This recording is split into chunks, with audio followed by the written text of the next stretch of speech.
నేను స్కూల్ చదువుకునే రోజులు అవి. ఒకరోజు సాయంత్రం నాకు ఇష్టమైన టీచర్ క్లాస్ చెప్తుండగా సడన్గా పెద్ద వర్షం పడి స్కూల్లో కరెంటు పోయింది. క్లాస్ రూమ్ అంతా చీకటితో అక్కడక్కడ వెలుతురుతో నిండి ఉంది. అందరూ గోల్ చేయడం మొదలుపెట్టారు. మా టీచర్ క్లాస్ మధ్యలో ఆపేసి అందరినీ బుక్స్ క్లోజ్ చేసేయమన్నారు.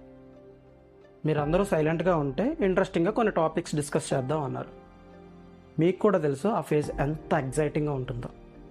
సో ఆ రోజు క్లాస్ అంతా చాలా సైలెంట్గా ఉన్నాం. అప్పుడు మా టీచర్ క్లాస్లో నా ఫ్రెండ్ని నించోబెట్టి ఒక క్వశ్చన్ అడిగారు. నిన్ను ఒక్క రోజుకి సీఎంని చేస్తే ఏం చేస్తావు అని. నా ఫ్రెండ్ ఇలా చెప్పాడు, మన ఊర్లో రోడ్లు వేయిస్తా, మన స్కూల్ని ఇంకా బాగా డెవలప్ చేస్తా, క్లాస్మేట్స్ అందరికీ రోజు స్కూల్లో ఫ్రీగా లంచ్ పెట్టిస్తా, మన ఊరికి మంచి హాస్పిటల్ కట్టిస్తా అని. ఇది విని క్లాస్లో అందరూ క్లాప్స్ కొట్టారు.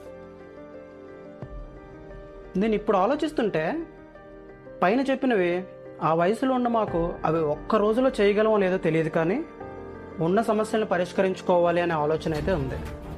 ఇప్పుడు అవే సమస్యలు మనం రోజు చూస్తున్నాం.